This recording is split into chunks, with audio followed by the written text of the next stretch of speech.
Hello बच्चों, कैसे हो आप। आज मैं आपको मैथ्स में अपनी ब्लॉक टीचिंग की डायरी आप किस प्रकार से बनाएंगे वो मैं आपको बता रही हूँ। जैसा कि आप देख रहे हैं, हमारा प्रकरण है पूर्णांक संख्याएं। हमने पूर्णांक संख्याओं के विशिष्ट उद्देश्य, पूर्व ज्ञान, प्रस्तावना प्रश्न और उद्देश्य कथन, जैसा आप देख रहे हैं, आपको इसी प्रकार से लिखना है। ठीक है। फिर उसके पश्चात यहाँ प्रस्तुतिकरण में हम जो तीनों टीचिंग पॉइंट होते हैं वो तीनों टीचिंग पॉइंट 1 बाय 1 करके लिखेंगे। फर्स्ट हमारा टीचिंग पॉइंट है पूर्णांक संख्याएं, जिसके हमने ये प्रश्न और उत्तर यहाँ पर लिख लिए हैं। ऐसे ही आप लिखेंगे। फिर उसके पश्चात जो हमारा दूसरा जो टीचिंग पॉइंट है वो है संख्या रेखा पर पूर्णांकों का निरूपण, उसके प्रश्न और उत्तर आप इसी प्रकार से लिखेंगे। फिर तीसरा जो हमारा टीचिंग पॉइंट है वो है पूर्णांकों में क्रमबद्धता, उसके भी हमने यहाँ प्रश्न और उत्तर लिखे हैं। और इस तरह से ये हमारा यहाँ पर जो लेसन है वो ख़त्म हो गया। एक फर्स्ट जो लेसन है वो यहाँ पर ख़त्म हो गया। फिर उसके पश्चात जो दूसरी पाठ योजना है वो विभाज्यता के नियम है, उसके भी हमने विशिष्ट उद्देश्य, पूर्व ज्ञान, प्रस्तावना प्रश्न इसी प्रकार से हम लिखेंगे। बिल्कुल आपको काम जो है वो साफ और स्पष्ट करना है। उद्देश्य कथन हमने लिख लिया। फिर हमने यहाँ पर फर्स्ट टीचिंग पॉइंट लिखा है 2 से विभाज्यता का नियम, और इसी प्रकार से आप प्रश्न और उत्तर लिखेंगे। देखिए किस तरह से काम को अच्छे तरीके से किया गया है। यदि आप काम को अच्छे तरीके से करते हैं तो निसंदेह आपको बहुत अच्छे नंबर मिलेंगे। दूसरा जो हमारा टीचिंग पॉइंट है वो है 5 से भाजकता का नियम। फिर उसके पश्चात हमने यहाँ पर प्रश्न और उत्तर लिख लिए हैं। तीसरा जो हमारा टीचिंग पॉइंट है वो 10 से विभाजकता का नियम।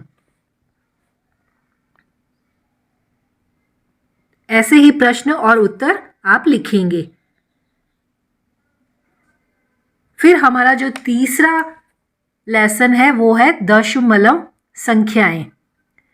इसी प्रकार से आप यहाँ पर उनके उद्देश्य, पूर्व ज्ञान और प्रस्तावना प्रश्न और उद्देश्य कथन आप लिखेंगे।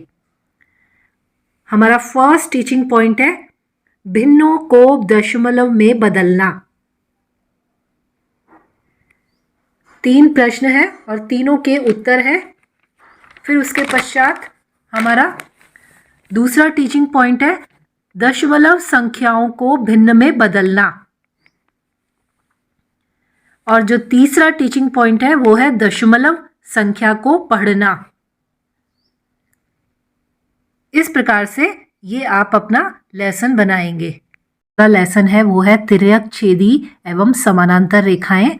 यहाँ पर हमने उसके विशिष्ट उद्देश्य, पूर्व ज्ञान और प्रस्तावना प्रश्न लिखे हैं। इसी तरह से आप भी लिख लेंगे, उद्देश्य कथन लिखेंगे। और फिर जो हमारा टीचिंग पॉइंट है फर्स्ट वो है तिर्यक छेदी रेखा द्वारा बनने वाले कोण, उसके हमने यहाँ पर ये प्रश्न और उत्तर लिखे हैं। इसी प्रकार से आप भी लिखेंगे। फिर उसके पश्चात हमारा जो दूसरा टीचिंग पॉइंट है वो है समानांतर संख्याओं की तिर्यक छेदी रेखा। 3 प्रश्न है और 3 प्रश्नों के उत्तर इसी प्रकार से आपको लिखने हैं। फिर है समानांतर रेखाएं। समानांतर रेखाओं का भी जो है आप इसी प्रकार से प्रश्न और उत्तर लिख लेंगे। और यहाँ पर ये हमारा लेसन खत्म हो गया। जो आगे देख रहे हैं ये अध्यापक उपस्थिति पंजिका है। यहाँ पर स्कूल के अंदर जितने भी टीचर्स होते हैं उनके नाम लिखे जाते हैं। जैसा आप देख रहे हैं ये हमें यहाँ पर जो प्रधानाध्यापिका है उनका, और भी जितने अध्यापिका हैं उन सब अध्यापिकाओं के आपको नाम लिखने हैं। और उसके पश्चात वो किस, उनकी योग्यता क्या है वो योग्यता आपको लिखनी है। क्या सब्जेक्ट है, या आप सब्जेक्ट भी साथ में लिख सकते हैं कि वो किस विषय के अध्यापक या अध्यापिकाएं हैं। उसके पश्चात उनके आगमन का और उनके प्रस्थान का समय, और ये हस्ताक्षर है, हस्ताक्षर का आप कॉलम जो है वो छोड़ देंगे।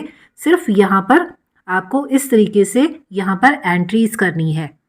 फिर अंत में जो है पूरा जब महीना हो जाएगा तो हम किस तरीके से जो है उपस्थिति, अनुपस्थिति या कितनी संख्या रही, सार्वजनिक अवकाश क्या रहा और उसके पश्चात योग, इस प्रकार से आपको ये पूरा जो है बनाना है। ठीक है, समझ में आ गया होगा। फिर उसके पश्चात यहाँ पर आप जो छात्रों की या विद्यार्थियों की उपस्थिति पंजिका है वो किस प्रकार से बनती है, हर महीने की आपको बनानी है। जिस क्लास में आप पढ़ाएंगे, जिस क्लास की आपको अटेंडेंस दी गई है, आपको छात्र की रजिस्टर संख्या लिखनी है और उसके पश्चात जो बच्चे हैं उनका नाम क्या है, आयु और माह भी लिखी जाती है, उनकी वर्ष और माह लिखा जाता है, वो भी आपको लिखना है। और इस प्रकार से आपको उपस्थिति लेनी है। जैसे आप देख रहे हैं कि यहाँ पर जो है, जैसे हमने लिखी कि ये बच्चा जो है 1 तारीख को, 2 को नहीं आया, 3 को अवकाश था, 4 को, 5 को, 6 को, 7 को नहीं आया, 8 को आया तो इसकी 1 अटेंडेंस हो गई, 9 को आया तो 2 हो गई, उसके बाद 11 को आया तो 3 हो गई और 12 को आया तो 4 हो गई।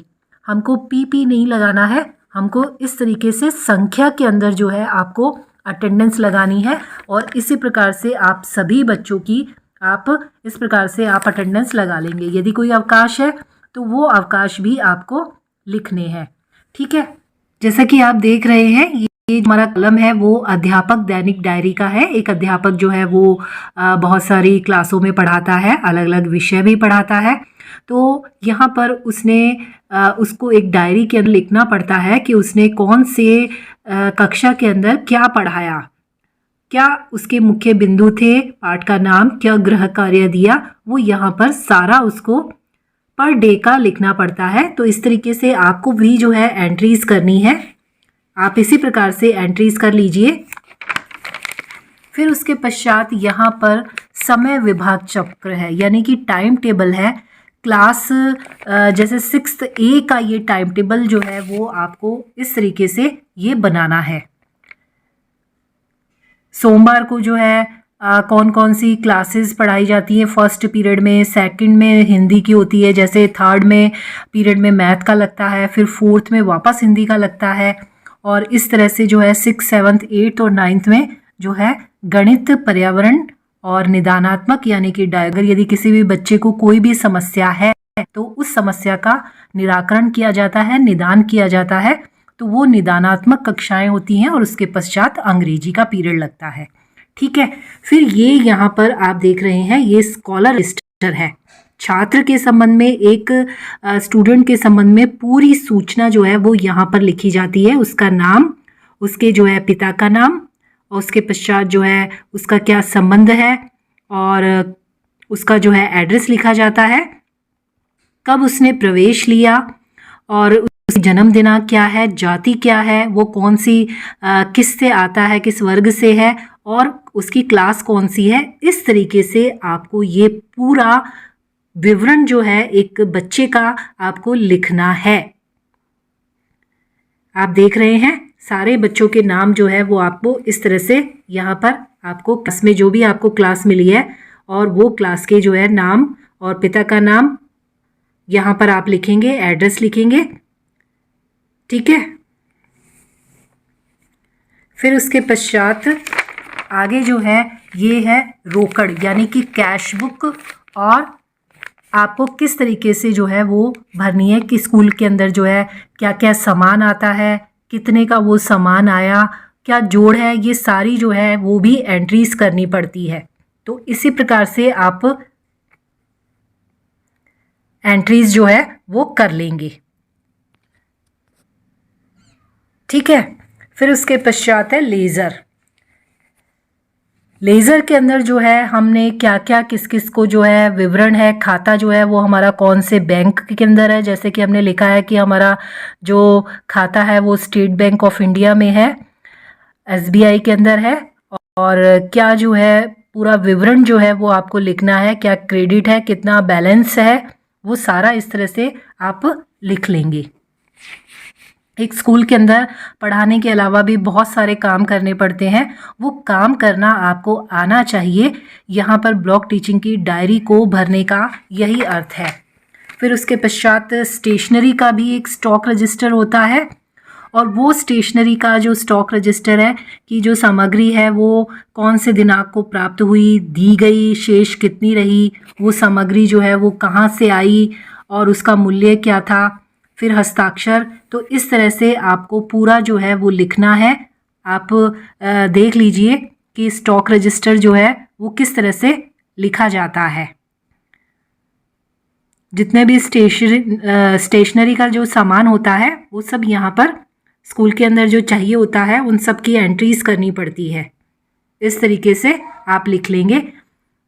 चार्ट मंगवाए, स्केच कलर मंगवाए, चौक है, नीले और लाल पेन है, स्टेपलर्स पिन है, ये सारा जो स्टेशनरी का सामान है वो लिखा जाता है।